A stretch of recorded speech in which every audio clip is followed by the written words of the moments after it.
ದೇವೀಂ ಸರಸ್ವತೀಂ ವ್ಯಾಸಂ ತತೋ ಜಯಮುದೀರಯೇತ್.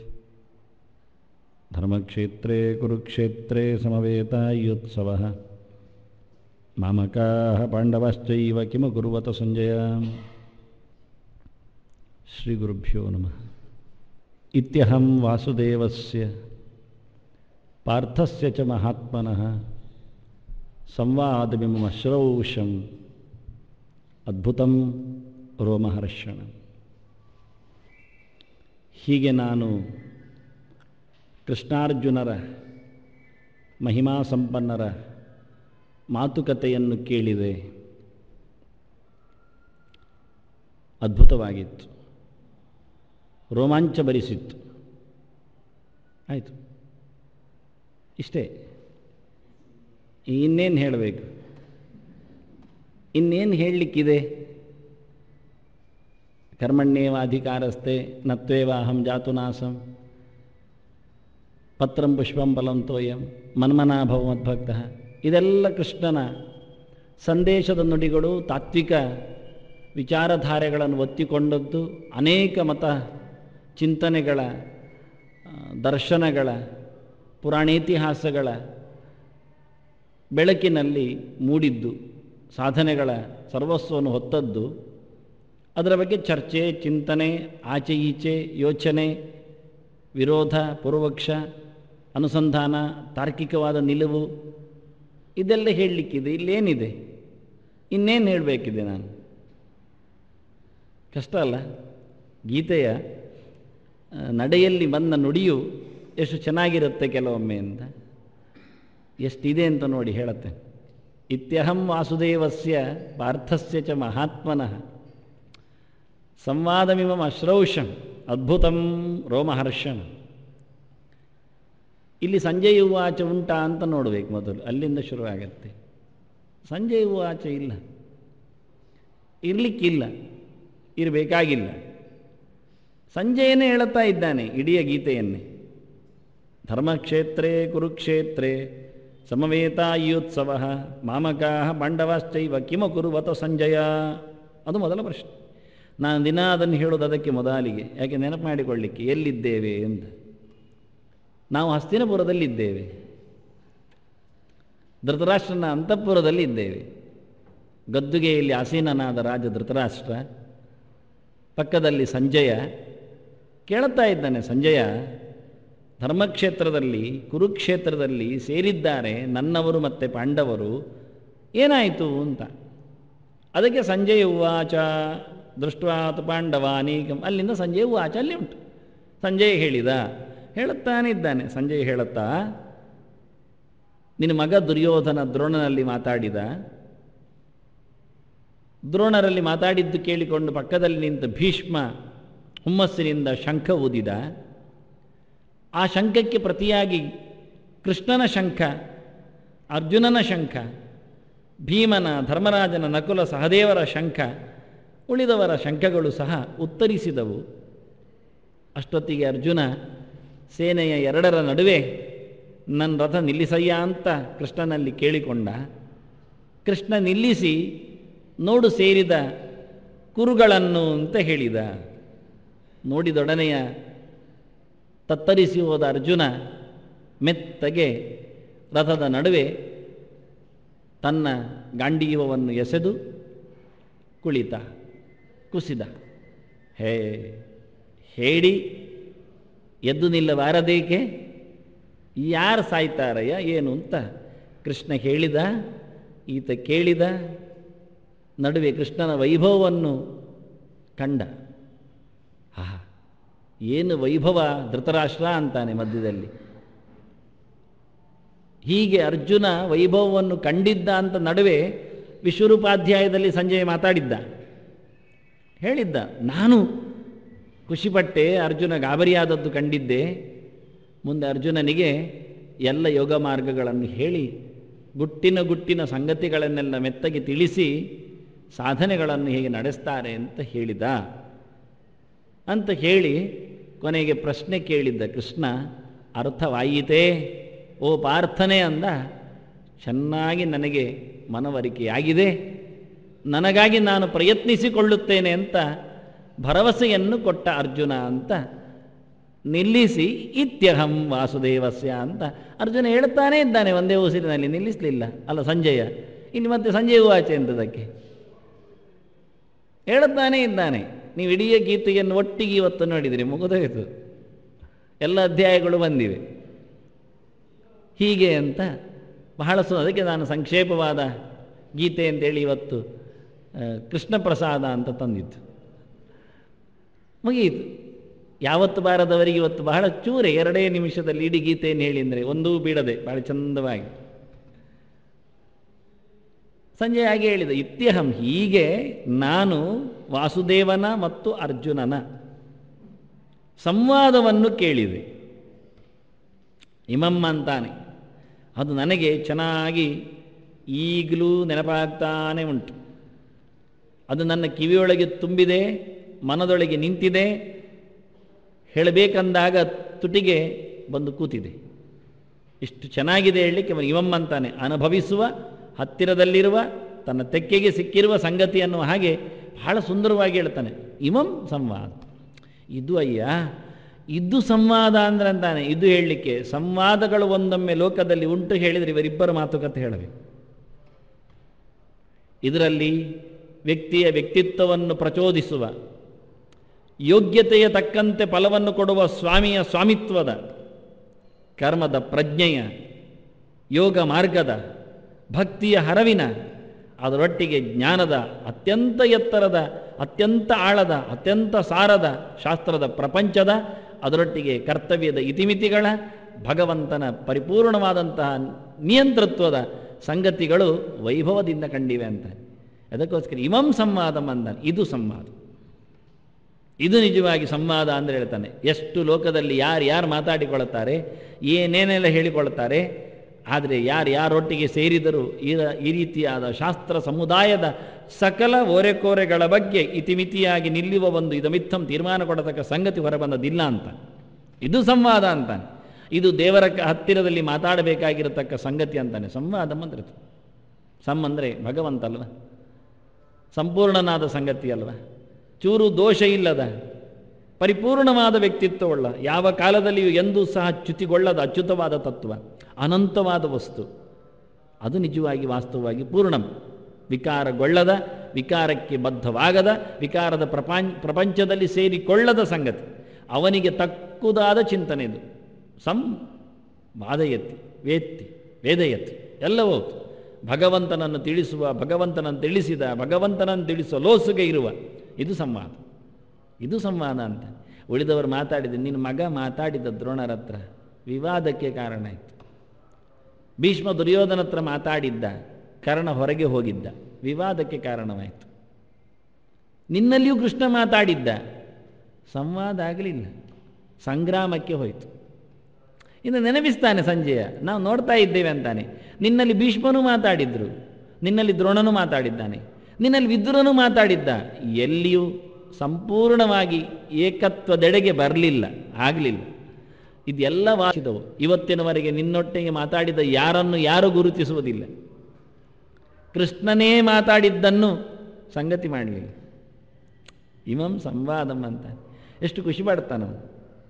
ಆದರೆ ಇಮಮ್ಮನ್ನ ಹೇಳಬೇಕಾಗಿದೆಯಲ್ಲ ಸಂಗತಿಗಳು. ಸಂವಾದ ವಿಮಮಶ್ರೋಸು ಹೇಳೋದಿದ್ರೆ ಭಾಳ ಸುಲಭ.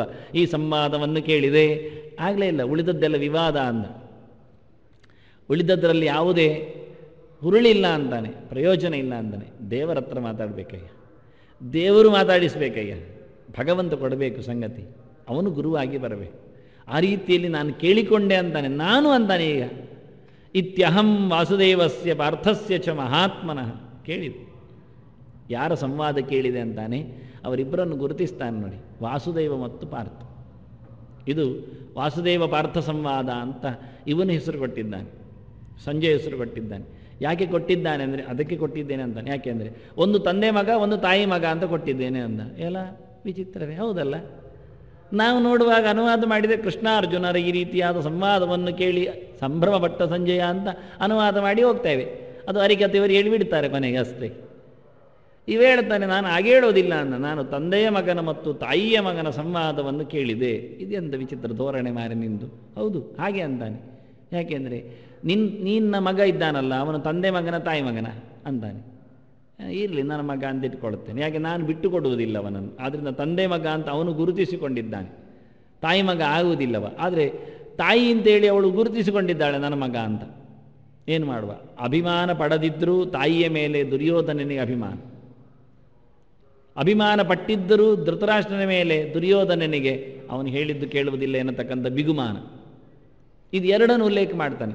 ನೋಡಲಿ ಕುಂತಿ ಹೆತ್ತ ಮಗು ಪಾರ್ಥ ಹೇಗಿದ್ದಾನೆ, ಎಷ್ಟು ಚೆನ್ನಾಗಿದ್ದಾನೆ, ಯಾವ ರೀತಿಯಲ್ಲಿ ಕೃಷ್ಣನ ಜೊತೆಯಲ್ಲಿ ಸಂವಾದಕ್ಕೆ ಪಾತ್ರನಾಗಿ ಕರ್ತವ್ಯದೆಡೆಗೆ ಮುನ್ನುಗ್ಗಿ ಗೆಲುವನ್ನು ಸಾಧಿಸುವಲ್ಲಿ ಸಮರ್ಥನಾಗಿದ್ದಾನೆ.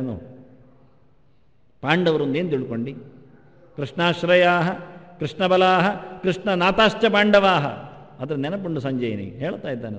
ಅದಕ್ಕೋಸ್ಕರ ಹೇಳ್ತಾನೆ ವಾಸುದೇವಸ್ಯ ಪಾರ್ಥಸ್ಯ, ಒಟ್ಟಿಗಿಟ್ಟ ಚಕಾರ ಮತ್ತೆ ಇಡ್ತಾನೆ ನೋಡಿ. ಇದೆಲ್ಲ ಶ್ಲೋಕವನ್ನು ನೋಡುವ ಕ್ರಮರಿ. ಇತ್ಯಹಂ ವಾಸುದೇವಸ್ಯ ಪಾರ್ಥಸ್ಯ ಚ ಅಂತ ಮಧ್ಯದಲ್ಲಿ ಚಕಾರಕ್ಕೂ ಜಾಗ ಇಲ್ಲ. ಕೃಷ್ಣಾರ್ಜುನ ನಡುವೆಯಲ್ಲಿ ಕೃಷ್ಣ ಮತ್ತು ಅರ್ಜುನರ ಸಂವಾದವನ್ನು ಕೇಳಿದೆ ಅಂತ ಯಾರಾದರೂ ಬರೆದ್ರೆ ಅಲ್ಲಿ ಗೆರೆ ಹಾಕಬೇಕು. ಕೃಷ್ಣ ಮತ್ತು ಅರ್ಜುನರ ಅಂತ ಹಾಕಬೇಡಿ, ಮತ್ತು ಶಬ್ದವನ್ನು ಮಧ್ಯೆಯಲ್ಲಿ ತರಬೇಡಿ. ತರುವಷ್ಟು ಗುರು ಶಿಷ್ಯರು ದೂರ ಇರಲಿಲ್ಲ. ಎಷ್ಟು ಹತ್ತಿರ ಇದ್ದಾರೆ ಅಂದರೆ ಗುರುವಿನ ಪಾದದ ಹತ್ತಿರದಲ್ಲೇ ಶಿಷ್ಯ ಇದ್ದಾನೆ. ಗುರುವಿನ ತುಟಿ ಶಿಷ್ಯನ ಕಿವಿಯೊಳಗೆ ಸೇರುವಷ್ಟು ಹತ್ತಿರ ಇದೆ. ಎಲ್ಲಿಯಾದರೂ ದೂರದಲ್ಲಿದ್ದರೆ ಇನ್ನೊಂದು ಅಕ್ಷರ ಮಧ್ಯೆಯಲ್ಲಿ ಸೇರಿ ತಪ್ಪರ್ಥವನ್ನು ಕೊಟ್ಟರೆ ಇಲ್ಲ ಅಂತಾನೆ ಸಂಜಯ. ಎಷ್ಟು ಚೆನ್ನಾಗಿ ಹೇಳ್ತಾನೆ ಅವನು, ಆಗುವುದಿಲ್ಲ ಅಂತ. ಅಷ್ಟೇನು ಪಾರ್ಥನ ಮೇಲೆ ಮೋಕೆ ಕೃಷ್ಣನಿಗೆ, ಅಷ್ಟೇನು ವಿಷಯದ ಮೇಲೆ ಅಷ್ಟು ಭರ ಕೇಳಿದರೆ ಮಹಾತ್ಮನಃ ಪಾರ್ಥಸ್ಯ ಅಂತ ಸೇರಿಕೊಳ್ತಾನೆ. ಅದಕ್ಕೆ ಏನಯ್ಯ ನಿನ್ನ ಮಗ ದುರಾತ್ಮ ಉಲ್ಲೇಖ ಮಾಡ್ತಾನೆ, ತೋರಿಸಿಕೊಡ್ತಾನೆ. ಬಾಲ ಮಹಿಷ ಮೊಚಕೃತ ಅಂತ ಇಡೀ ಚಾವಡಿಯಲ್ಲಿ ಕೇಳಿದ ಮಾತು ಅದು. ದುರ್ಯೋಧನಸ್ಯ ಕರ್ಣಸ್ಯ ಶಕುನೇಶ್ಚಾಪಿ ಸೋಬಲಃ ಅಂತ ಹೇಳಿಕೊಂಡು, ಅಧರ್ಮಯುಕ್ತ ದುಷ್ಪ್ರಜ್ಞಾ ಬಾಲ ಮಹಿಷ ಮೊಚಕೃತ ಅಂತ. ದುರ್ಯೋಧನನ, ಕರ್ಣನ, ಶಕುನಿಯ, ದುಶ್ಯಾಸನರ ಇವರ ಮಾತು ಕೇಳಬೇಡ. ಕೇಳಲು ಯೋಗ್ಯವಾದ ಮಾತು ಅವರಲ್ಲಿ ಇಲ್ಲ. ಯಾಕೆಂದರೆ ಅಧರ್ಮಯುಕ್ತ, ಅವರ ಆಚರಣೆ ತಪ್ಪು. ದುಷ್ಪ್ರಜ್ಞಾ, ಅವರ ವಿಚಾರ ತಪ್ಪು. ಇನ್ನೇನು ಬೇಕು ಹೇಳ್ತಾನೆ. ಎಲ್ಲಿ ಆಚಾರ ವಿಚಾರಗಳು ಎರಡು ಸರಿ ಇಲ್ಲವೋ ಅವರನ್ನು ಕೇಳುವುದೇನು ಹೇಳುವುದೇನು ಪ್ರಯೋಜನ ಇಲ್ಲ ಅಂತಾನೆ. ನಡೆ ಮತ್ತು ನುಡಿಯಲ್ಲಿಯೇ ವಕ್ರತೆಯನ್ನು ಪಡೆದವರಲ್ಲಿ, ಮೋಸವನ್ನು ನಡೆಸುವವರಲ್ಲಿ, ಭ್ರಷ್ಟತೆಯನ್ನು ತುಂಬಿಕೊಂಡವರಲ್ಲಿ ಅರಸೊತ್ತಿಗೆಯಲ್ಲಿ ಕೇಳಲಿಕ್ಕೇನಿದೆ ಉಳಿದಿದೆ ಎಂದು ಹೇಳ್ತಾನೆ. ಇಷ್ಟು ಬಹಳ ಚೆನ್ನಾಗಿ ಹೊಡೆದಾಗಿ ಕೇಳ್ತಾನೆ ಸಂಶಯ. ಅಯ್ಯ, ದುರಾತ್ಮರ ಕತೆ, ದುರಾತ್ಮರ ಸಂವಾದ, ಅದು ಸಂವಾದ ಅಲ್ಲ, ವಿವಾದ. ಅವರು ಮಾತಾಡಿಕೊಂಡದ್ದು ಮಾಡಿದ್ದು. ನಿನ್ನ ಯೋಗ್ಯತೆ ಉಂಟ? ನಿನ್ನ ಮಗ ಅಂತ ಒಬ್ಬನನ್ನು ಗುರುತಿಸಿಕೊಂಡ್ರೆ ತಮಾಷೆಗೆ ಉಪಯೋಗಿಸಿಕೊಳ್ಬೋದು.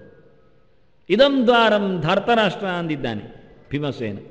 ಸಭೆಯಲ್ಲಿ ಗೋಡೆಗೆ ಹೊಡೆದುಕೊಂಡು ಹೊರಗೋಗ್ಲಿಕ್ಕೆ ಆಗದೆ ಚಡಬಡಿಸಿದ ದುರ್ಯೋಧನನಿಗೆ ಇದಂ ದ್ವಾರಂ ಅಂತಾನೆ ಧಾರ್ತರಾಷ್ಟ್ರ ಅಂತ ಭೀಮಸೇನ. ಇಲ್ಲಿದೆ ಬಾಗಿಲು, ಓ ಧೃತರಾಷ್ಟ್ರನ ಮಗನೇ ಅಂತ. ಕಣ್ಣು ಕಾಣದವನಿಗೆ ಹುಟ್ಟಿ ಬಂದವನೇ, ಇಲ್ಲಿದೆ ಬಾಗಿಲು ಅಂತ. ಚೆನ್ನಾಗಿದೆ ಅವನು ಹೇಳಿ. ಧಾರ್ತರಾಷ್ಟ್ರ ಅಂತ ಕರೆದಾಗ ಅವನನ್ನು ಹೇಳಿದ್ದು ಇಷ್ಟೇ, ಅಂಧನ ಮಗ ನೀನು ಅಂತ. ಅವನಿಗೆ ಕಣ್ಣು ಕಾಣುವುದಿಲ್ಲ, ನಿನಗೂ ಕಣ್ಣು ಕಾಣುವುದಿಲ್ಲ. ಹಾಗಾಗಿ ನಿನಗೆ ಗೋಡೆ ಯಾವುದು ಬಾಗಿಲು ಯಾವುದು ಗೊತ್ತಿಲ್ಲದೆ ಗಟ್ಟಿಸಿಕೊಂಡಿದ್ದಿ ತಲೆ ಇತ್ತವ ಅಂತ. ಆದ್ದರಿಂದ ನಿನ್ನನ್ನು, ನಿನ್ನ ಮಗನನ್ನು ಗುರುತಿಸುವ ವಿಧಾನೆಯನ್ನು ಕೇಳಿದರೆ ದೇಶದ ಅಭಿಮಾನ ಅದು ವಿಚಿತ್ರವಾದದ್ದು. ಆಸನ ಬಿಡದ, ಸಿಂಹಾಸನ ಬಿಡದ ಒಂದು ವಿಚಿತ್ರವಾದ ಕಾಯಿಲೆ ನಿಮ್ಮದು. ಅದನ್ನು ಎಷ್ಟು ಮೋಸದಲ್ಲಿ ಆದರೂ ಉಳಿಸಿಕೊಳ್ಳಬೇಕೆನ್ನತಕ್ಕಂಥ ಒಂದು ಪ್ರಯತ್ನ.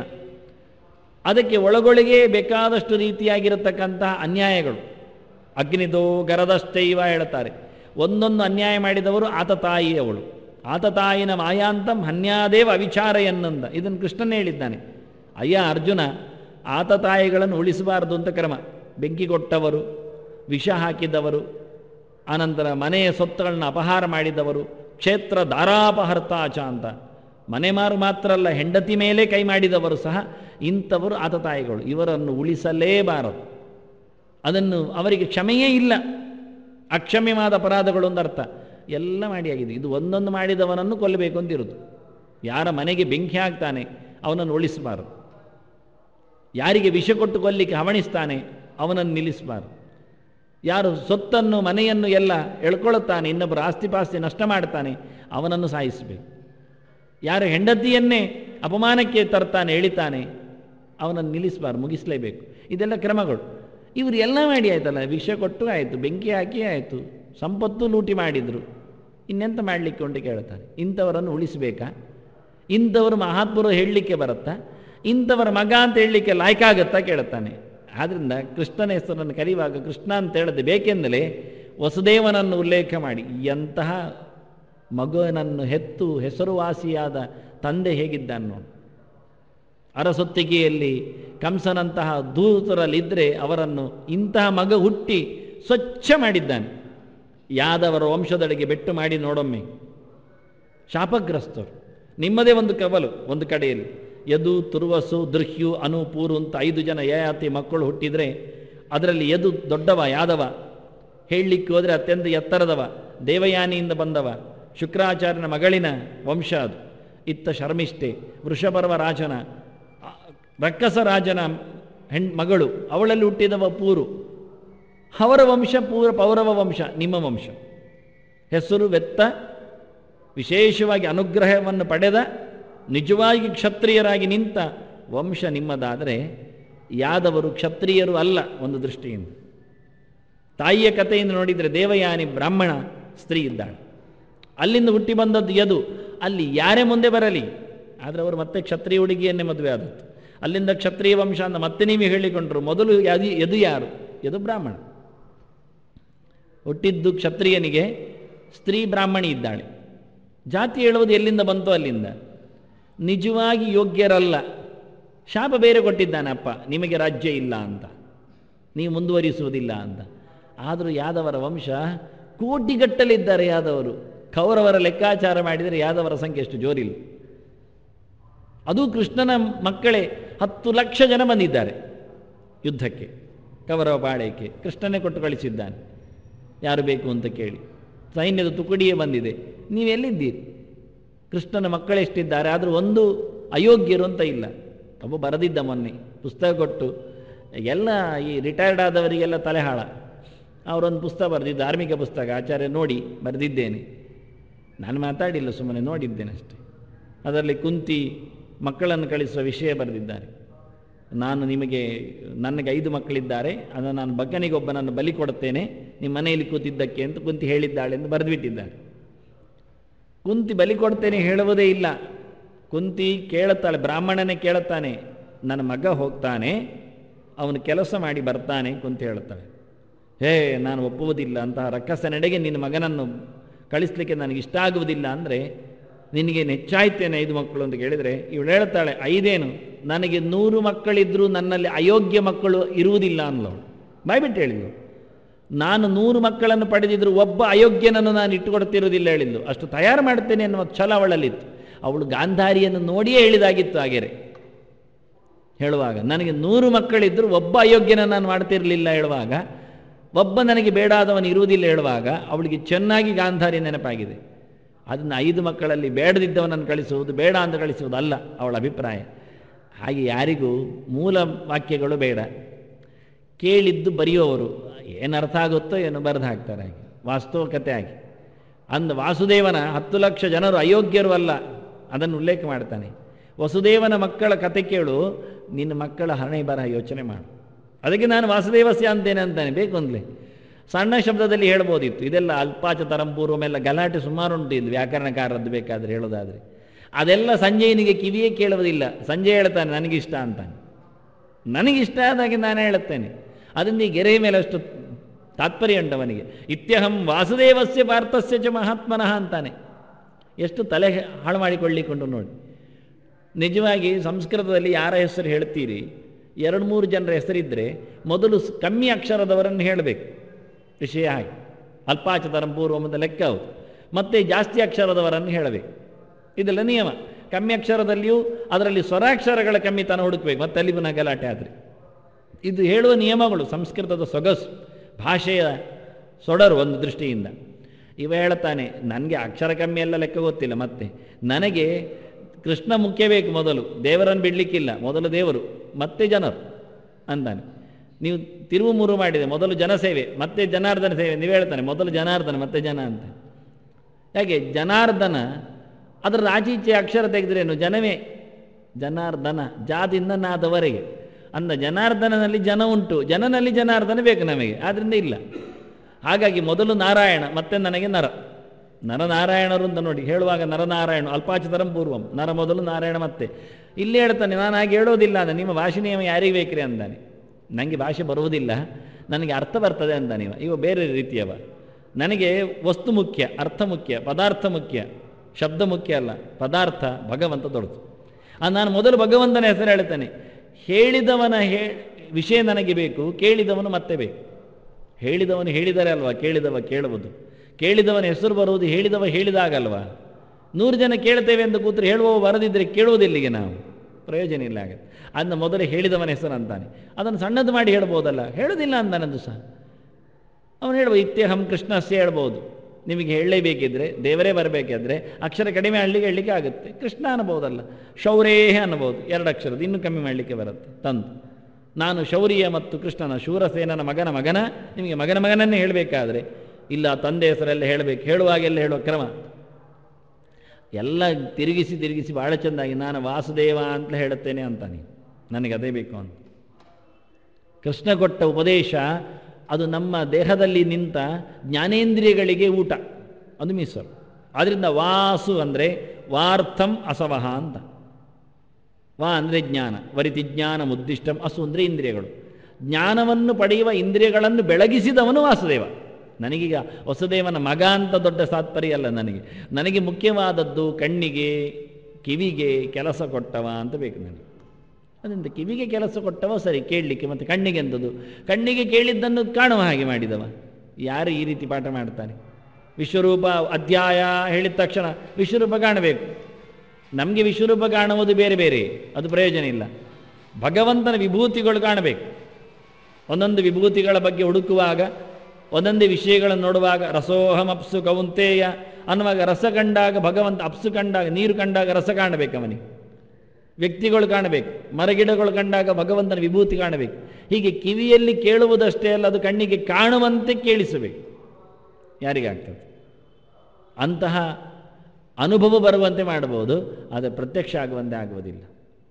ಅದರಿಂದ ಪ್ರತ್ಯಕ್ಷ ಜ್ಞಾನ ಪರೋಕ್ಷ ಜ್ಞಾನ ಎರಡೊಟ್ಟಿಗೆ ಕೊಟ್ಟವ ಕೃಷ್ಣ ಮಾತ್ರ. ಆದ್ದರಿಂದ ವಾಸು ಮತ್ತು ದೇವವು ಅವನ ಇಂದ್ರಿಯಗಳಿಗೆ ಜ್ಞಾನವನ್ನು ಒದಗಿಸಿದ, ಅದನ್ನು ಕಣ್ಣಿಗೆ ಬೆಳಕಾಗಿ ತೋರಿಸಿಕೊಟ್ಟ. ವಿಶ್ವರೂಪದ ದರ್ಶನದಿಂದ ಭಗವಂತ ಸ್ಪಷ್ಟವಾಗಿ ತನ್ನನ್ನು ಅವನಿಗೆ ಹೇಳಿದ ಹಾಗೆ. ಪರೋಕ್ಷ ಅಂದರೆ ಕಿವಿಯ ಕಣ್ಣಿನ ಆಚೆ ನಿಂತದ್ದು ಪರೋಕ್ಷ ಜ್ಞಾನ. ಕಣ್ಣಿನ ಆಚೆ ಅಂದರೆ ಕಿವಿ ಅಂತ ಅರ್ಥದ್ದು. ಇದೆಲ್ಲ ಹೇಳುವುದಿಲ್ಲ ಜನ. ನಿಮಗೆ ಪರೋಕ್ಷ ಜ್ಞಾನ ಅಪರೋಕ್ಷ ಜ್ಞಾನಿಗಳು ಎಲ್ಲ ಗೌಜಿ ಮಾಡಿಕೊಂಡು ಕಚ್ಚೇಳ್ಕೊಂಡು ಹೋಗುವವರೇ ಇರೋದು. ಪರೋಕ್ಷ ಜ್ಞಾನ ಅಂದರೆ ಅಕ್ಷರಾಂಬರ ಅಂತ, ಅಕ್ಷ ಅಂದರೆ ಕಣ್ಣು, ಕಣ್ಣಿನ ಆಚೆ ಅಂದರೆ ಕಿವಿ, ಕಿವಿಗೆ ಸಿಕ್ಕಿದ್ದು ಪರೋಕ್ಷ ಜ್ಞಾನ. ಅಪರೋಕ್ಷ ಅಂದರೆ ಪರೋಕ್ಷ ಜ್ಞಾನ ಅಲ್ಲದ್ದು ಅಂತ, ಕಿವಿಯ ಆಚಿನದ್ದಲ್ಲ, ಕಣ್ಣಿಗೆ ಕಂಡದ್ದು ಅಂತ. ಅದನ್ನು ಅಪರೋಕ್ಷ ಅಂದರೆ ಕಣ್ಣಿಗೆ ಕಣ್ಣು, ಕಣ್ಣಿನ ಆಚೆಗೆ ಕಿವಿಗೆ ಕಂಡದ್ದು ಅದು. ಈ ಎರಡು ಉಂಟು. ಕೃಷ್ಣ ಎರಡನ್ನು ಮಾಡಿದ, ಪರೋಕ್ಷ ಜ್ಞಾನವನ್ನು ಕೊಟ್ಟ, ಅಪರೋಕ್ಷ ಜ್ಞಾನವನ್ನು ಇಟ್ಟ. ಆದ್ದರಿಂದಲೇ ಇದಂ ತೇಹಂ ಸವಿಜ್ಞಾನಂ ಹೇಳ್ತಾನೆ. ಇದಂ ಜ್ಞಾನಂ ಅಂತ ಹೇಳಿಕೊಂಡು, ವಿಜ್ಞಾನದೊಡನೆ ನಿನಗೆ ಜ್ಞಾನ ಕೊಡುತ್ತೇನೆ ಅಂತ. ಆದ್ದರಿಂದ ಜ್ಞಾನ ಅಂದರೆ ಕಿವಿಗೆ, ವಿಜ್ಞಾನ ಅಂದರೆ ಕಣ್ಣಿಗೆ.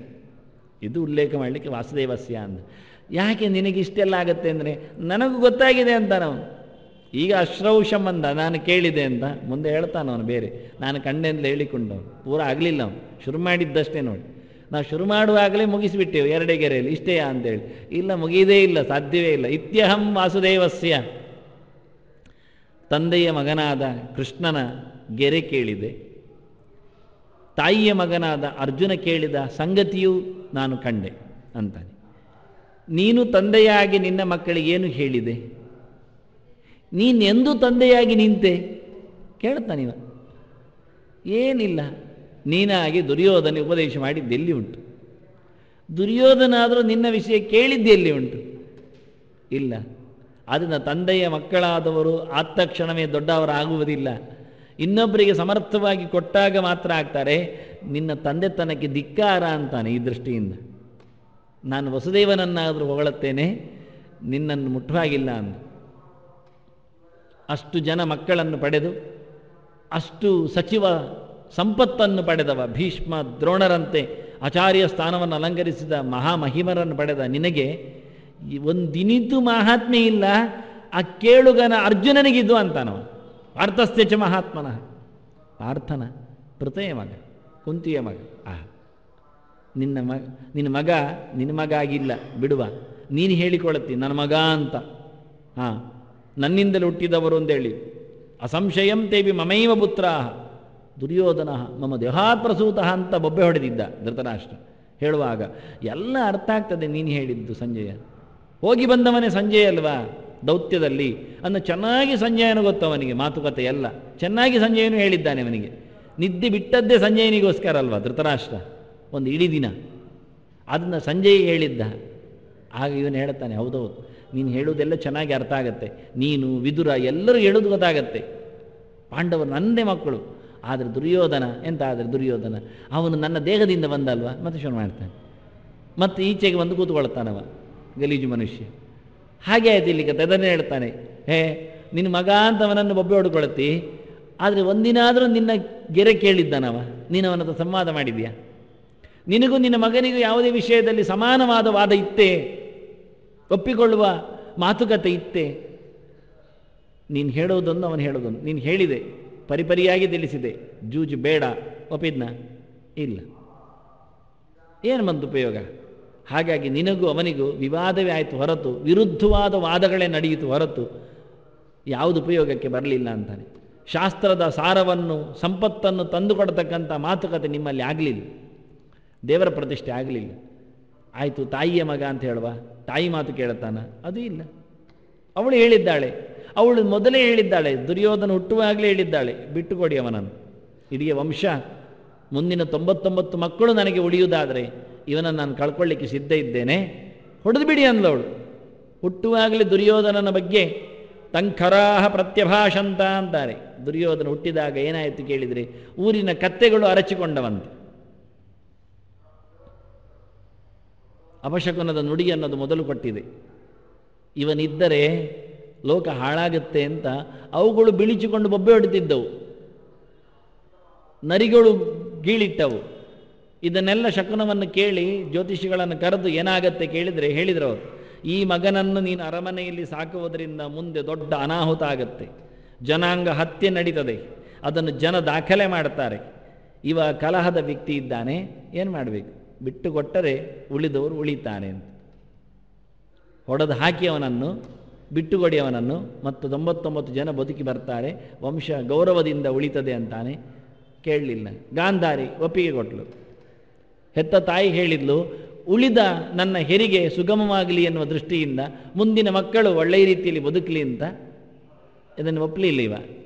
ಆದ್ದರಿಂದ ತಾಯಿಗೆ ಬೇಡವಾದ ಮಗು, ತಂದೆಗೆ ಬೇಕಾದ ಮಗು, ಆದರೆ ಉಪಯೋಗ ಏನಾಯಿತು ಕೇಳಿದ್ದ? ತಾಯಿ ಹೇಳಿದ್ದು ಕೇಳಲಿಲ್ಲ, ತಂದೆ ಹೇಳಿದ್ದು ಕೇಳಲಿಲ್ಲ. ಆದ್ದರಿಂದ ಗಾಂಧಾರಿಯ ಸುತ ಅಂತ ಹೇಳಿಕೊಂಡು ನಿನ್ನ ಮಗನನ್ನು ಗುರುತಿಸುವನ? ಗಾಂಧಾರಿ ಒಪ್ಪುವುದಿಲ್ಲ. ಧೃತರಾಷ್ಟ್ರನ ಮಗ ಅಂತ ಹೇಳುವನ? ಅವನು ನಿನ್ನನ್ನು ಒಪ್ಪುವುದಿಲ್ಲ. ಏನು ಮಾಡ್ತಿ? ಈ ಎರಡರ ದಂಡೆಯಲ್ಲಿಟ್ಟು ಭಾಳ ಚೆನ್ನಾಗಿ ಸಂವಾದವನ್ನು ಸಂಜಯ ದೊಡ್ಡದು ಮಾಡಿಬಿಟ್ಟ. ಇವನಿಗೆ ಬೇಕು ಅಂತಲೇ ತಿವಿದತ್ತು. ಕೇಳಿದ್ದು ಸಂಜಯನ ಹತ್ರ ಏನಾಯಿತು ಕೇಳಿದರೆ, ಮಾಮಕಾಹ ಪಾಂಡವಾಸ್ತೈವ ಕೇಳಿದರೆ ಅದಕ್ಕೆ ತಂದಿಟ್ಟ, ನೋಡಿ ಎಲ್ಲಿದ್ದಾರೆ ಅಂತ ಹೇಳಿದ, ಉಲ್ಲೇಖ ಮಾಡಿದ. ಪಾಂಡವರು ಕೃಷ್ಣನ ಬಳಿ ಸುರಕ್ಷಿತವಾಗಿದ್ದಾರೆ. ಅವರಿಬ್ಬರು ಅಂತರ ಇಲ್ಲದೆ ತಮ್ಮ ತನವನ್ನು ಐಕಮತ್ಯದಿಂದ ಕಾಪಾಡಿಕೊಂಡಿದ್ದಾರೆ. ಮುಂದೆ ಹೇಳಿದ, ಕೃಷ್ಣನಲ್ಲಿ ಕೇಳಿಕೊಂಡ ಅರ್ಜುನನ ಮಹಿಮೆ ಹೇಳಬೇಕಾ? ಅವನ ಮಹಾತ್ಮ ಅಂದ. ಬಹಳ ದೊಡ್ಡ ವಿಷಯ ಹೇಳಿಬಿಟ್ಟವ. ಅರ್ಜುನ ಯಾರು ಅಂದರೆ ಪಾರ್ಥಸ್ಯ ಚ ಮಹಾತ್ಮನಃ. ಪಾರ್ಥಸ್ಯ ಹೇಳಿ ಅದಕ್ಕೆ ಚಕಾರ ಆಗಿದೆ. ಮತ್ತು ಅಂದರೆ ಸಮುಚ್ಚಾಯಕವಾದ ಧರ್ಮ. ಅವನು ಪೃಥೆಯ ಮಗ ಮತ್ತು ಮಹಾನ್ ಆತ್ಮ. ಅವನು ದೊಡ್ಡ ಜೀವ ಅಂತಾನೆ. ಆತ್ಮ ಅಂದರೆ ಜೀವ ತಾನೆ. ಅವನು ದೊಡ್ಡ ಜೀವ. ದೊಡ್ಡ ಜೀವ ನಾವು ಯಾವತ್ತು ಹೇಳ್ತೇವೆ ದೊಡ್ಡ ಜೀವ ಅಂತ? ಜೀವ ತನ್ನ ಸಾಧನೆಯನ್ನು ಪರಿಪೂರ್ಣಗೊಳಿಸಿದಾಗ ಮಹಾತ್ಮ ಅಂತೀವಿ. ಅದನ್ನು ಹೇಳ್ತಾನೆ ಮಹಾತ್ಮ. ನಿಮ್ಮ ಹಾಗಲ್ಲ ಅಂತಾನೆ. ಕೇಳುಗನ ಮೇಲೆ ಕೊಟ್ಟ ಸಂಜಯನ ಒಂದು ಬಿರುದು. ನೀವು ಉಭಯತ್ರ ಅನ್ವಯ ಮಾಡೋದೊಂದು ಸಂಗತಿ ಬೇರೆ. ಮಹಾಮಹಿಮರಾದ ಕೃಷ್ಣಾರ್ಜುನ ಸಂವಾದವನ್ನು ಕೇಳಿದೆ ಎಲ್ಲ ಬರೆಯುವುದು ಹಾಗೆ. ಎಲ್ಲರೂ ನಾನಾಗಿ ಬರೆಯುವುದೇ ಇಲ್ಲ, ನನಗೆ ಬರಲಿಕ್ಕೆ ಆಗೋದಿಲ್ಲ. ನಾನು ಸಂಜಯನ ಹತ್ತಿರದಲ್ಲೇ ಕೂತು ಹೇಳ್ತಾ ಇದ್ದೇನೆ ಹೇಗಿದೆ ಅಂತ. ಅವನು ಹೇಳ್ತಾನೆ ಮಹಾತ್ಮ ಇದ್ದಾನೆ ಪಾರ್ಥ. ಕೇಳಿದ್ದರಿಂದ ಶ್ರವಣ ಮಾತ್ರದಿಂದ ಮಹಾತ್ಮನಾದವ. ಅದರಲ್ಲಿಯೂ ಭಗವಂತನ ದರ್ಶನ ಮಾಡಿದ್ದಾನೆ. ಆತ್ಮ ಅಂದರೆ ಭಗವಂತ. ಅಂಥ ಮಹಾನ್ ಆತ್ಮ ಸ್ವಾಮಿತಯ ಯಸ್ಯ ಭಗವಂತನನ್ನೇ ತನ್ನ ಅಂತರ್ಯಾಮಿಯಾದವನನ್ನು ಕಂಡ, ವ್ಯಾಪ್ತವಾದ ಭಗವಂತನ ದರ್ಶನ ಮಾಡಿಕೊಂಡ ಮಹಾತ್ಮ. ಅದು ಎಲ್ಲ ಕಡೆಯಲ್ಲಿ ತುಂಬಿ ನಿಂತ ಭಗವಂತನ ಅಂತರ್ಯಾಮಿಯ ಶಕ್ತಿಯನ್ನು, ವಿಭೂತಿ ರೂಪವನ್ನು, ವಿಶ್ವರೂಪವನ್ನು ಪ್ರತ್ಯಕ್ಷ ಕಂಡವ ಪಾರ್ಥ. ವಾಸುದೇವ ಸರ್ವಮಿತಿ ಸ ಮಹಾತ್ಮ ಸುದುರ್ಲಭ. ಅವನು ನೋಡಿದ್ದು ಹೇಗೆ ಕೇಳಿದರೆ, ವಾನಾತ್ ಸೂತೇಹೇ ದೇವನಾಥ್, ಎಲ್ಲ ಕಡೆಯಲ್ಲಿಯೂ ವಾಸಿಸಿಕೊಂಡ, ವಾಸೇನೇದಮ್ಯತಸ್ತುನ್ನಂ ಅಂತ, ವಾಸನಾದ್ ವಾಸುದೇವೋಸೌ ವಾಸಿದಂತೆ ಜಗತ್ರಯಂ ಅಂತ. ಅವನು ಕಂಡದ್ದೇ ಎಲ್ಲ ಕಡೆಯಲ್ಲಿ ತುಂಬಿ ತುಳುಕುವ ಅಂತರ್ಯಾಮಿಯಾದ ಭಗವತ್ ಶಕ್ತಿಯನ್ನು. ಈಶ್ವರ ಸರ್ವಭೂತಾನಾಂ ಹೃದ್ದೇಶೇ ಅರ್ಜುನ ತಿಷ್ಠತಿ ಎನ್ನುವುದನ್ನು ಕಂಡಿದ್ದಾನೆ. ಆದ್ದರಿಂದ ಮಹಾತ್ಮ, ಅದರಿಂದ ದೇವರನ್ನು ಮಹಾತ್ಮ ಹೇಳಬೇಕಾಗಿಲ್ಲ. ಯಾಕೆ? ಅವನು ಕಂಡದ್ದೇ ಮಹಾತ್ಮನನ್ನು ಕಂಡವ ಮಹಾತ್ಮನಾಗ್ತಾನೆ ಹೊರತು ಅವನನ್ನು ಮಹಾತ್ಮ ಹೇಳಬೇಕಾಗಿಲ್ಲ. ಸರ್ವತ್ರ ವ್ಯಾಪ್ತವಾದ ಆತ್ಮತ್ವವುಳ್ಳ, ಅಂತರ್ಯಾಮಿತನವುಳ್ಳ, ಶಕ್ತಿಯನ್ನು ಪಡೆದ ತತ್ರತ್ರ ಸ್ಥಿತೋ ವಿಷ್ಣು ಇದ್ದಾಗೆ ತತ್ತ ಶಕ್ತಿ ಪ್ರಬೋಧಯನ್, ಎಲ್ಲವನ್ನು ನಡೆಸತಕ್ಕಂಥ ದೇವರನ್ನು ಕಂಡವ ಮಹಾತ್ಮ ಆಗ್ತಾನೆ. ತಮ್ಮ ಯಥಾ ಉಪಾಸತೆ ಇದ್ದಾಗಿ ಮಹಾಮಹಿಮ ಸಂಪನ್ನವಾದ ಸರ್ವಾಂತರ್ಯಾಮಿಯಾದ ಭಗವಂತನನ್ನು ಆ ರೀತಿ ಉಪಾಸನೆ ಮಾಡಿದವ ಸರ್ವಾಂತರ್ಯಾಮಿಯಾದ ಮಹಾಮಹಿಮನನ್ನು, ಭಗವಂತನನ್ನು ವ್ಯಾಪ್ತರೂಪದಲ್ಲಿ ಕಾಣ್ತಾನೆ. ಇದು ವ್ಯಾಪ್ತರೂಪದ ಉಪಾಸನೆಯ ಮುಖಗಳು. ಅದರಿಂದ ಅರ್ಜುನ ವ್ಯಾಪ್ತನಾದ ಭಗವಂತನನ್ನು ಕಂಡ. ಆದ್ದರಿಂದ ಭಗವಂತನನ್ನು ವ್ಯಾಪ್ತನೆಂದು ಹೇಳಬೇಕಾಗಿಲ್ಲ. ಯಾಕೆ? ವಾಸುದೇವ ಶಬ್ದವೇ ಸರ್ವತ್ರ ವ್ಯಾಪ್ತನಾದ ಅಂತ ಶಬ್ದವನ್ನು ಹೇಳ್ತದೆ. ನಿಮಗೇನು ಮಹಾತ್ಮ ಶಬ್ದ ಅರ್ಥ ಕೊಡಬೇಕೋ ಅದು ವಾಸುದೇವ ಶಬ್ದದಲ್ಲಿದೆ. ಸರ್ವತ್ರ ವಾಸನಾತ್ ವಾಸು ತತ್ತದ್ದೇವಯತೀತಿ ಚ ದೇವ ಸಚಾಸು ಸಶ್ಚ, ಅಷ್ಟೇ. ವಾಸುಶ್ಚಾಸು ದೇವಶ್ಚ ಅಂತ. ವಾಸುದೇವ ಅಂದರೆ ಹಾಗೆ ಎಲ್ಲ ಕಡೆಯಲ್ಲಿದ್ದುಕೊಂಡು ಎಲ್ಲವನ್ನು ಬೆಳಗಿಸುವುದರಿಂದ ಅಂದರೆ ಮಹಾತ್ಮನು ಅಂತ. ಆತ್ಮ ಅಂದರೆ ಅಂತರ್ಯಾಮಿ, ಮಹಾನ್ ಅಂದರೆ ಸರ್ವಗತನು ಅಂತ ಅರ್ಥ, ಎಲ್ಲೆಡೆ ಇದ್ದು ಅಂತ. ವ್ಯಾಪ್ತನು ಅಂತ ಅರ್ಥ, ವಿಭು ಅಂತ ಅರ್ಥ. ಎಲ್ಲ ಕಡೆಯಲ್ಲಿ ಇದ್ದುಕೊಂಡು ಎಲ್ಲವನ್ನು ಬೆಳಗಿಸುವುದರಿಂದ ಅವನು ಮಹಾತ್ಮನು. ಅದೇ ವಾಸುದೇವ ಶಬ್ದ ಅರ್ಥವದೇ ಅಲ್ವ? ಅದನ್ನು ನೋಡಿ ಎಷ್ಟು ಪಕ್ಕ ಅನುವಾದಗಳನ್ನು ದೂಡಲಿಕ್ಕೆ ಬರ್ತದೆ ಅಂತ. ಮಹಾಮಹಿಮರಾದ ಅಂದರೆ ಇಬ್ಬರಿಗೂ ಅನ್ವಯ ಮಾಡ್ತಾರೆ. ಮಹಾತ್ಮನಃ ವಾಸುದೇವಸ್ಯ ಚ ಮಹಾತ್ಮನಃ ಪಾರ್ಥಸ್ಯ. ಇದೆಲ್ಲ ಸಂಸ್ಕೃತದಲ್ಲಿ ಹೇಳಿಕೊಡುವವರ ಕ್ರಮಗಳು. ನಾನು ಹೇಳ್ತೇನೆ ಇಲ್ಲ, ಸಂಜೆ ಹೇಳ್ತಾನೆ. ಅವನು ಹೇಳ್ತಾನೆ, ನಾನು ಎಲ್ಲ ಕಡೆ ತುಂಬಿ ತುಳುಕಿದ ಎಲ್ಲವನ್ನು ಬೆಳಗಿಸುವ ವಸುದೇವನ ಮಗನಾದ ಕೃಷ್ಣನ ಮತ್ತು ಈಗ ತಾನೇ ಎಲ್ಲೆಡೆ ತುಂಬಿ ನಿಂತ ಭಗವಂತನ ವ್ಯಾಪ್ತತ್ವವನ್ನು ಕಂಡು ಬೆರಗಾದ ಅರ್ಜುನನ ಕುಂತಿಯ ಮಗನ ಸಂವಾದ ಕೇಳಿದೆ. ಹೀಗೆ ಹೇಳ್ತಾನೆ. ಇದೆಲ್ಲ ಚಂದವಾದ ನಡೆಗಳು. ನಿನಗೆಲ್ಲಿಯಯ್ಯ ದೇವರ ದರ್ಶನ ಆಗಿದೆ ಹೇಳ್ತಾನೆ. ಧೃತರಾಷ್ಟ್ರನಿಗೆ ತಮಾಷೆ ಮಾಡ್ತಾನೆ. ಅದಕ್ಕೆ ನಾನು ಅಂತಾನೆ, ನಾನು ಕಂಡೆಯ್ಯ ಅಂತ. ನನಗೆ ಅವರದ್ದು ಕಿವಿಯಲ್ಲಿ ಕೇಳಲಿಕ್ಕೂ ಬಂತು, ನೋಡಲಿಕ್ಕೂ ಸಿಕ್ಕಿತು ಅಂತ. ಇತ್ಯಹಂ ವಾಸುದೇವಸ್ಯ ಪಾರ್ಥಸ್ಯ ಚ ಮಹಾತ್ಮನಃ ಸಂವಾದಂ ಇಮಂ ಅಶ್ರೌಷಂ. ಕೇಳಿದೆ, ನಾನಾಗಿ ಕೇಳಿದೆ ಅಂತಾನೆ. ಹೇಗಿತ್ತು ಹೇಳುವುದು ಎರಡು ಶಬ್ದವನಿಗೆ. ಅದ್ಭುತಂ ರೋಮಹರ್ಷಣಂ ಅಂತ. ಇದಕ್ಕೆಂತ ಹೇಳಲಿಕ್ಕುಂಟು? ಅದ್ಭುತ. ನಾವೆಲ್ಲವನ್ನು ಹಾಗೆ ಹೇಳೋದು. ಕಲ್ಯಾಣ ಅದ್ಭುತ ಗಾತ್ರಾಯ. ಓಹ್, ಯಾವುದು ನೋಡಿದರೂ ನಮಗೆ ಅದ್ಭುತ ಆಗ್ತದೆ. ಕೊನೆಗೆ ದೊಡ್ಡದಾದದ್ದನ್ನೆಲ್ಲ ನಾವು ಅದ್ಭುತ ಅಂತ ಹೇಳಿ ಮತ್ತೆ ಹೇಳಲಿಕ್ಕೆ ಬರೋದಿಲ್ಲ. ಊಟ ಹೇಗಿತ್ತು? ಅದ್ಭುತ, ಭಾರಿ ಅದ್ಭುತವಾಗಿದೆ. ಊಟಕ್ಕೊಂದು ಅದ್ಭುತ ಹೇಳುವವರು ಮತ್ತೆ ದೇವರಿಗೆ ಹೇಳದಿರ್ತೇವೆ ನಾವು. ಎಲ್ಲಕ್ಕೆ ಅದ್ಭುತವೇ ಹೇಳೋದು ನಾವು. ಕೊನೆಗೆ ಹೊರಗೋದ ನಂತರ ಪ್ರವಚನ ಅದ್ಭುತ. ಅದ್ಭುತ ಅಂದರೆ ಎಂಥದ್ದು? ಭೂತ ಕೊಂಡಿದ್ದಿತ್ತ ಅಲ್ಲಿ ಅಥವಾ ಭೂತ ಒಳಗೋಗಿತ್ತ? ಏನು ಭೂತಕ್ಕೂ ಅದ್ಭುತಕ್ಕೂ ಏನು ಸಂಬಂಧ? ಯಾರಿಗೆ ಗೊತ್ತೇ ಇಲ್ಲ. ಅದೇನು ಇವನು ಅದೇ ಹೇಳಿಬಿಟ್ಟು ಕೊನೆಗೆ ಹೇಗಿತ್ತು ಅವರಿಬ್ಬರ ಮಾತುಕತೆ. ಧೃತರಾಷ್ಟ್ರ ಕೇಳ್ತಾರೆ, ಹೇಗಿತ್ತಯ್ಯ? ಅದ್ಭುತವಾಗಿತ್ತು ಅಷ್ಟೇ. ಅಷ್ಟರಲ್ಲೇ ನಿಲ್ಲಿಸಿದ್ದ ನಮ್ಮ ಅನುವಾದವು ಅಷ್ಟೇ, ಮತ್ತೆಂಥದ್ದು. ಕೊನೆಗೆ ಅದ್ಭುತ ಶಬ್ದವನ್ನು ಆಶ್ಚರ್ಯ ಅಂತ ಬರಿಬೋದು, ಜಾಸ್ತಿ ಬರೆದ್ರೆ. ಅದು ಅಲ್ಲಿಯೇ ನಿಂತಿದ್ದಲ್ಲ, ಅದು ಹಿಂದೆ ಕೃಷ್ಣನೇ ಹೇಳಿ ಆಗಿದೆ. ಆಶ್ಚರ್ಯವತ್ ಪಶ್ಯತಿ ಕಶ್ಚಿದೇನಂ ಆಶ್ಚರ್ಯವತ್ ವದತೆ ವಚ ಅನ್ಯ ಆಶ್ಚರ್ಯವಚ್ಚೈನಮನ್ಯ ಶೃಣೋತಿ ಶುತ್ವ ಅಪೇನ ವೇದನತೇವ ಕಶ್ಚಿತ್. ದೇವರ ಬಗ್ಗೆ ಹೇಳುವವರೇ ಆಶ್ಚರ್ಯ ಸಿಗೋದಿಲ್ಲ, ಕೇಳುವವರು ಅವರು ಆಶ್ಚರ್ಯ ಬರುವುದಿಲ್ಲ. ಮತ್ತೆ ಬಂದರೆ ಹೇಳಿದರೆ ಆಶ್ಚರ್ಯ ಎಂತ ಹೇಳಿದ್ದು ಅಂತಲೇ ಗೊತ್ತಾಗೋದಿಲ್ಲ, ಅದೇ ಆಶ್ಚರ್ಯ. ಮತ್ತೆ ಎಂತ ಅರ್ಥ ಆಯಿತು ಅದು ಆಶ್ಚರ್ಯ, ಗೊತ್ತಾಗೋದಿಲ್ಲ. ಇದೇನಾಯಿತು? ಒಟ್ಟು ಆಶ್ಚರ್ಯವೇ. ಎಂತ ಆಶ್ಚರ್ಯ? ಅದೇ ಆಶ್ಚರ್ಯ. ಮುಗಿಯಿತು. 3 ವರ್ಷ ಆಯಿತು. ಆಶ್ಚರ್ಯ ಮಾರೆ ಎಂತಾಯಿತು? ಎಂತಾಯಿತು? ಮುಗಿಯಿತು. ನಮಗೆ ಮುಗಿಯುವುದರಲ್ಲಿ ಖುಷಿ ಆಯಿತು, ಮುಗಿಯಿತಲ್ಲ ಮತ್ತೇನು. ನಾವು ನಿಜವಾಗಿ ಆಶ್ಚರ್ಯ ಪಡಬೇಕು. ಯಾಕೆ? 3 ವರ್ಷ ಬದುಕಿದ್ದೇವಲ್ವಾ? ಹೌದಲ್ಲ, ಅದೇ ಆಶ್ಚರ್ಯ. ಎಷ್ಟು ಜನ ಮಧ್ಯೆಯಲ್ಲಿ ಹೋಗಿಬಿಟ್ರು, ಕೇಳಬೇಕು ಅಂತ ತವಕಿಸಿದ್ರು, ಆಗಲಿಲ್ಲ. ಆಗ್ತದೆ ಅಂತ ಖಾತ್ರಿ ಇಲ್ಲ. ಅದು ನನ್ನ ಪ್ರಾರಬ್ಧ ಇರ್ಬೋದು, ಅಷ್ಟು ಜನರಿಗೆ ಪೂರ ಕೊಡಲಿಕ್ಕೆ ಆಗುವುದಿಲ್ಲ ಅಂತ ಗೊತ್ತಿಲ್ಲ. ಇನ್ನೆಲ್ಲಿಯೂ ಬಾಕಿ ಇದ್ರೆ ಅದು ಕಷ್ಟವೇ. ಮಾತಾಡಬೇಕಾಗತ್ತೆ ನಾವು ಯಾವುದೋ ಜನ್ಮದಲ್ಲಿ ಮತ್ತೊಮ್ಮೆ ಕೂತು ಇದೇ ರೀತಿಯಾಗಿ ಮತ್ತೆ ಕೃಷ್ಣ ಮತ್ತೆ ಗೀತೆ, ಬಹಳ ಚೆನ್ನಾಗಿರುತ್ತೆ. ಅದನ್ನು ಸಂಜೆ ಹೇಳ್ತಾನೆ ಆಶ್ಚರ್ಯ ಅಂದ. ನಚಿಕೇತನಿಗೂ ಹೇಳಿದ್ದ. ಯಮ ಹೇಳ್ತಾನೆ, ಆಶ್ಚರ್ಯೋ ವಕ್ತ ಕುಶಲೋಸ್ಯ ಲಬ್ಧ ಆಶ್ಚರ್ಯೋ ಜ್ಞಾತ ಕುಶಲಾನುಶಿಷ್ಟ, ಚೆನ್ನಾಗಿ ಅರಿತವರು ಹೇಳಲಿಕ್ಕೆ ಸಿಗುವುದೇ ಆಶ್ಚರ್ಯ ಅಂತಾನೆ. ಮತ್ತೆ ಎಲ್ಲ ಅರ್ಧಂಬರ್ಧರಿ, ಎಲ್ಲ ನೋಡಿಕೊಂಡೇ ಹೇಳುವವರು ಇರೋದು, ಅಲ್ಲಿದ್ದಿಲ್ಲಿದ್ದು ಕದ್ದದ್ದೇ ಮಾತಾಡುವವರು ಇರೋದು. ಉಳಿದವರಿಗೆ ಹೇಳ್ತಾರೆ ಗುರುಮುಖದಿಂದಲೇ ಕಲಿತು ಹೇಳಬೇಕು, ಮತ್ತು ಇವರು ಕದ್ದು ಹೇಳುವುದು. ಇದು ವಿಚಿತ್ರ ಏನು, ಅವರಿಗೆ ಪಾಠ ಇಲ್ಲ. ಆಚಾರ್ಯಾಧ್ಯೇವ ವಿದ್ಯಾ ಸಾಧಿತ ಮಹಿಷ್ಠಾ ಭವತಿ ಅಂತಾರೆ ಅವರು. ಗುರುಗಳು ಕೊಟ್ಟದ್ದು ಮಾತ್ರವೇ ನಿಜವಾಗಿ ಉಪಯೋಗಕ್ಕೆ ಬರುವುದು, ಇಲ್ಲ ಅಂದರೆ ಇಲ್ಲ. ತೇಷಾಂ ವಿದ್ಯಾ ಬಲಿಷ್ಯತಿ ಅಂತಾರೆ. ಗುರುಗಳು ಕೊಟ್ಟದ್ರಿಂದ ಮಾತ್ರ ವಿದ್ಯೆಗೆ ಫಲ ಹೊರತು, ಅಲ್ಲಿ ಪಾಠಕ್ಕೆ 5 ಮುಖ ಉಂಟು. ಗೀತಿ, ಶೀಘ್ರಿ, ಶಿರಕ್ಕಂಪಿ ತಥಾ ಲಿಖಿತ ಪಾಠಕ ಅಂತ.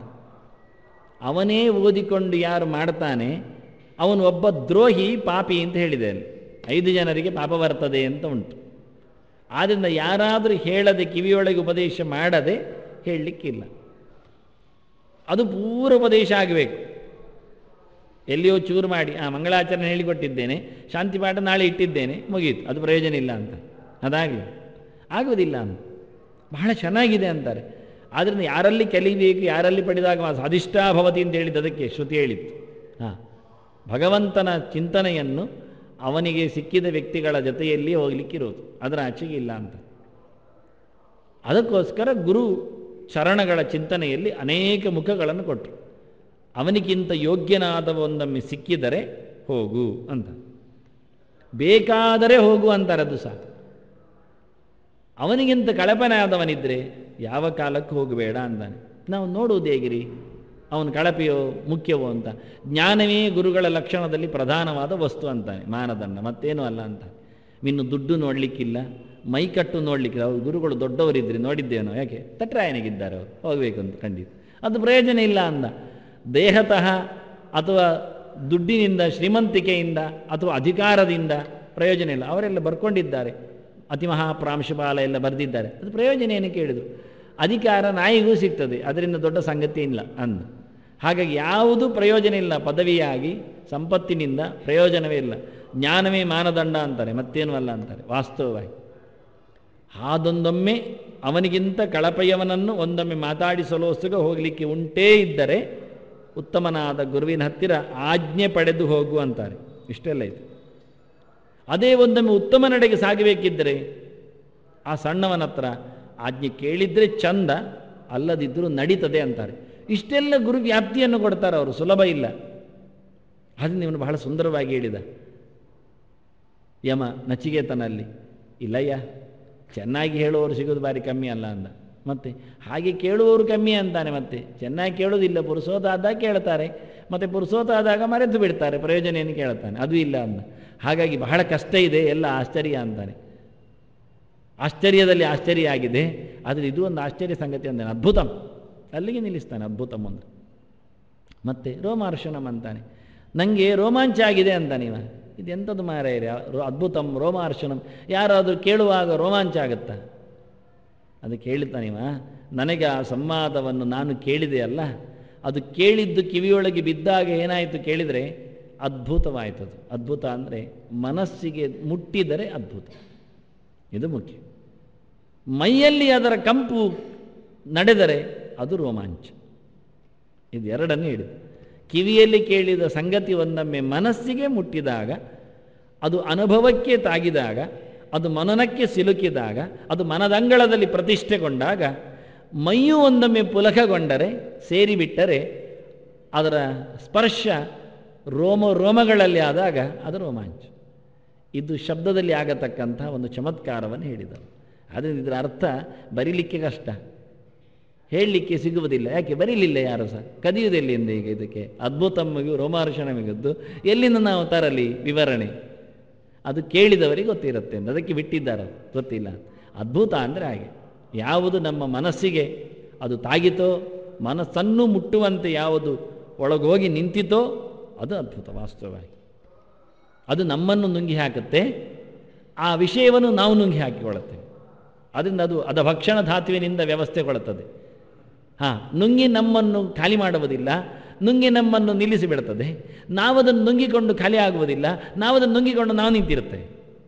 ಅದನ್ನ ವಿಷಯ ನಮ್ಮನ್ನು ನುಂಗಿತು, ವಿಷಯವನ್ನು ನಾವು ನುಂಗಿದೆವು ಅಂದಾಗ ಅದ್ಭುತ ಆಗತ್ತೆ. ಇಷ್ಟೇ. ಅದರಿಂದ ಮನಸ್ಸು ಪೂರ್ತಿ ಹರಡಿದ ಕಥೆ ಅದು.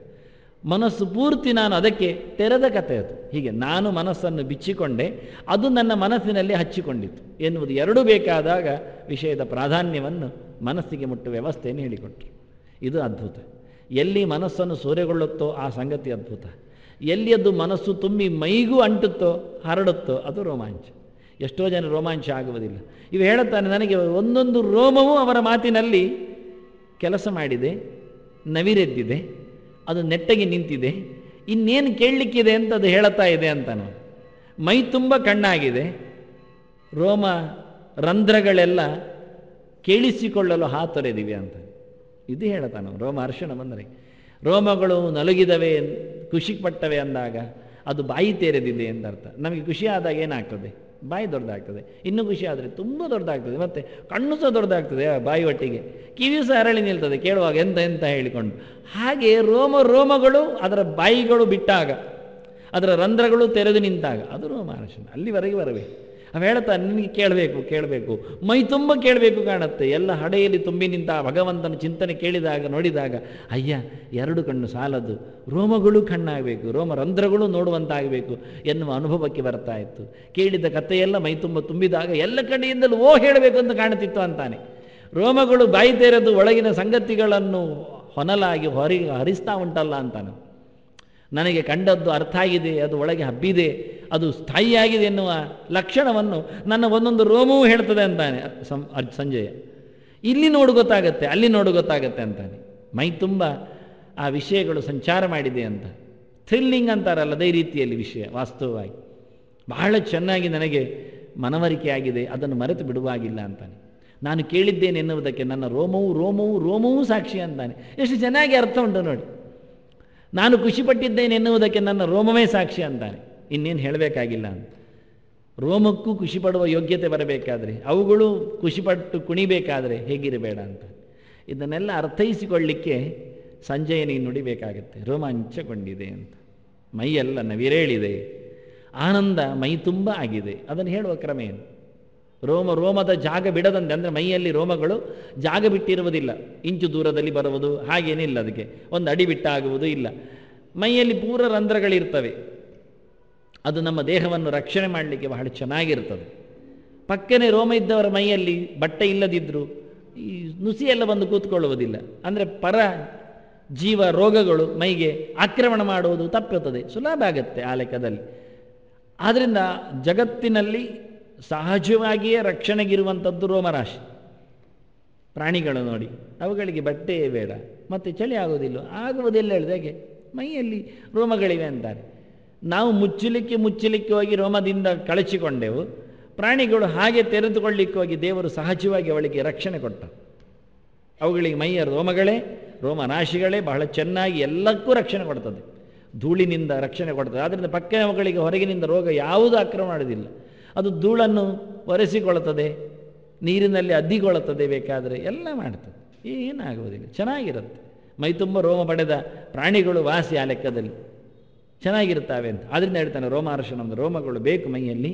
ಅದು ನಮ್ಮ ಮನಸ್ಸಿನ ಭಾವನೆಗಳನ್ನು ಹೊರ ತೋರಿಸಲು ಬಹಳ ಸುಂದರವಾದ ಮಾರ್ಗ ಆಗುತ್ತೆ. ಹೊರಗಿನಿಂದ ಕೇಳುವಲ್ಲಿಯೂ ಅದು ತನ್ಮಯವಾಗಿದ್ದಾಗ ಆಗತ್ತೆ ಅಂತ. ತವ ಕಥಾಮೃತಂ ತಪ್ತ ಜೀವನಂ ಕವಿಭಿರೀಡಿತಂ ಕಲ್ಮಶಾಪಹಂ ಶ್ರವಣಮಂಗಲಂ ಶ್ರೀಮದಾತತಂ ಭುವಿ ಗೃಣಂತಿತೆ ಭೂರಿದಾ ಜನ. ಗೋಪಿಯರು ಹೇಳ್ತಾರೆ, ನಿನ್ನ ಮಾತು, ನಿನ್ನ ಕತೆ, ನಿನ್ನ ಚಿಂತನೆ ಅದು ಎಷ್ಟು ಖುಷಿ ಕೇಳಿದರೆ ಅದು ನಿಜವಾಗಿಯೂ ಒಂದೊಮ್ಮೆ ಸಂಸಾರದಲ್ಲಿ ಬೆಂದ ಬದುಕಿನವನಾದರೂ ಅವನು ಮತ್ತೆ ಬದುಕಿ ಬರಬೇಕು, ಹಾಗಿರ್ತದಂತೆ. ಹೆಣಕ್ಕೂ ಜೀವ ಬರುವಂತೆ ಇರುತ್ತೆ ಅನ್ನುವಷ್ಟು ಮಟ್ಟಿಗೆ ಗೋಪಿಗೆಯವರು ಮಾತಾಡ್ತಾರೆ. ಇನ್ನೇನು ಹೇಳಬೇಕು? ತವ ಕಥಾಮೃತಂ ತಪ್ತ ಜೀವನಂ ಶ್ರವಣಮಂಗಲಂ. ಅದು ಕೇಳುವ ಮೂಲಕ ಕಿವಿಯೊಳಗೆ ತುಂಬಿದ್ದು ಮೈಯೊಳಗೆ ಸಂಚಾರ ಮಾಡುತ್ತೆ. ವಿದ್ಯುತ್ ಸಂಚಾರ ಇದ್ದಾಗೆ ಭಗವಂತನ ಮಾತಿನ ಶಕ್ತಿ ದೇಹದ ಒಳಗೆ ಎಲ್ಲ ಕಶ್ಮಳಗಳನ್ನು ಹೊರಗೆ ಹಾಕಿ, ಯಾವ ರೋಮದ ಎಡೆಯಲ್ಲಿಯೂ ಅದು ಮತ್ತೆ ಅವಿತು ಕೂತಿರಬಾರದು, ಆ ರೀತಿಯಾಗಿ ಅದನ್ನು ಹೊರಗೆ ಕಳುಹಿಸಿ ಮೈ ತುಂಬ ಬೆಳಕಾಗುವ ವಿಧಾನ. ಬೆಳಕು ಬಂದಾಗ ಎಲ್ಲ ನಾಡಿಗಳು ಸ್ವಚ್ಛ ಆದಾಗ ಇಡೀ ದೇಹವೇ ಎದ್ದು ನಿಲ್ತದೆ. ಅದನ್ನು ಹೇಳ್ತಾನೆ, ಸಂವಾದ ಮಿಮು ಅಶ್ರೌಷಂ. ನಾನು ಕೇಳಿದೆ ಈ ಸಂವಾದವನ್ನು. ಸಂವಾದ ನನಗೆಷ್ಟು ಸಂವಹನಕ್ಕೆ ಕಾರಣ ಆಯಿತು ಕೇಳಿದರೆ, ಅದು ನನ್ನ ರೋಮದ ಹತ್ತಿರವೂ ಮಾತಾಡಿದೆ ಅಂತಾನೆ. ಎಷ್ಟು ಚೆನ್ನಾಗಿದೆ. ನನ್ನ ಒಂದೊಂದು ರೋಮವನ್ನು ಮಾತಾಡಿಸುವಷ್ಟು ಕೃಷ್ಣನ ಮಾತು ಪ್ರಭಾವ ಪೂರ್ಣವಾಗಿತ್ತು ಅಂತ ಹೇಳಲಿಕ್ಕೆ ಕಾರಣ ಆಗುತ್ತೆ. ನನ್ನ ಕಿವಿಯನ್ನು ಮಾತ್ರ ನೆಟ್ಟಗೆ ಮಾಡಿದ್ದು ಹೇಳೋದು. ನಾವು ಹೇಳಿದ್ದು ಕಿವಿ ನೆಟ್ಟಗೆ ಮಾಡಿ ಕೇಳಿದ್ದಾನೆ, ಕಣ್ಣರಳಿಸಿ ಕೇಳಿದ್ದಾನೆ, ಬಾಯಿ ಬಿಟ್ಟು ಕೇಳಿದ್ದಾನೆ, ನಿಂತುಕೊಂಡೇ ಅಲ್ಲುಗಾಡದೆ ಕೇಳಿದ್ದಾನೆ. ಎಷ್ಟು ಹೇಳಿದ್ರೂ ಸಂಜಯನಿಗೆ ಕಮ್ಮಿ ಅನಿಸುತ್ತೆ. ಅದಕ್ಕೆ ಹೇಳ್ತಾನೆ, ನಿಮ್ದಷ್ಟೇ ಅಲ್ವಾ, ನಂದು ರೋಮವೇ ನಿಂತು ಕೇಳಿದೆ ಅಂತಾನೆ. ಮುಗಿತೆ ಅಲ್ಲ, ಕೊನೆಯದಂದು ಲಕ್ಷೋಪಲಕ್ಷ ರೋಮಗಳೇ ನಿಂತು ಕೇಳಬೇಕಾದ್ರೆ ನೀವು ಕೂತು ಕೇಳಿದ, ನಿಂತು ಕೇಳಿದ, ಕೈ ಕಟ್ಟಿಕೊಂಡು ಕೇಳಿದ, ನಿಂತೇ ಇದ್ದ, ಹೇಳಿಬೇಡಿರಯ್ಯ ದೇವರ ಮಾತುಕತೆಯಲ್ಲಿ ಅದು ಯಾವುದೂ ಅಲ್ಲ ಅಂತಾನೆ. ಅದರ ಆಚಿನ ಅನುಭವ ನನಗಾಗಿದೆ ಅಂತ. ಕೇವಲ ದೂರದಲ್ಲಿ ನಿಂತು ದೂರದಲ್ಲಿ ಕೇಳಿದ ಸಂಜಯನೇ ಹೀಗಿರಬೇಕಾದ್ರೆ ಅರ್ಜುನ ಹೇಗಾಗಬೇಡ. ಅರ್ಜುನನ ಕತೆಗೆ ಅದಕ್ಕೆ ಚೂರು ಗ್ಯಾಪ್ ಇಲ್ಲದೆ ಅರ್ಜುನ ಮತ್ತು ಕೃಷ್ಣ ಹತ್ತಿರದ ಮಾತುಕತೆ. ಅದರಿಂದ ಅಷ್ಟು ಚೂರು ಅಂತರವನ್ನು ಕೊಡದೆ ಗುರು ಶಿಷ್ಯಗಳ ಒಂದು ಸಂಬಂಧದ ಗರಿಷ್ಠವಾದ ಸಂಗತಿಯನ್ನು ಹೇಳಿದೆ ಇಲ್ಲಿ ಹೊತ್ತು. ವಾಸುದೇವಸ್ಯ ಪಾರ್ಥಸ್ಯ ಎನ್ನುವಲ್ಲಿ ನಾವು ನೋಡಬೇಕಾದ ಒಂದು ಗೆರೆ. ಆ ನಡುವೆ ಒಂದು ಚೂರು ಒಬ್ಬರು ಅಲುಗಾಡದಂತೆ, ಆದರೆ ಇಬ್ಬರು ಪ್ರತ್ಯೇಕವಾಗಿ ಉಳಿಯುವಂತೆ. ಯಾವ ಕಾಲದಲ್ಲಿಯೂ ವಾಸುದೇವ ಪಾರ್ಥನಾಗುವುದಿಲ್ಲ, ಪಾರ್ಥ ವಾಸುದೇವನಾಗುವುದಿಲ್ಲ. ಅವರಿಬ್ಬರ ಪ್ರತ್ಯೇಕತೆ ಅದು ನಿರಂತರ, ಆದರೆ ಅನ್ಯೋನ್ಯತೆ ಅಷ್ಟೇ ಗಾಢ ಅನ್ನುವುದರ ಎರಡೂ ತತ್ವವನ್ನು ಏಕಕಾಲದಲ್ಲಿ ಪ್ರೆಸೆಂಟ್ ಮಾಡಿದವ ಸಂಜಯ್. ಅದ್ಭುತ. ರೋಮಹರ್ಷ. ಶ್ರೀಕೃಷ್ಣಾರ್ಪಣ. ಶ್ರೀಕೃಷ್ಣಾರ್ಪಣ. ಶ್ರೀಕೃಷ್ಣಾರ್ಪಣ. ಶ್ರೀಕೃಷ್ಣಾರ್ಪಣ. ಶ್ರೀಕೃಷ್ಣಾರ್ಪಣ. ಶ್ರೀಕೃಷ್ಣ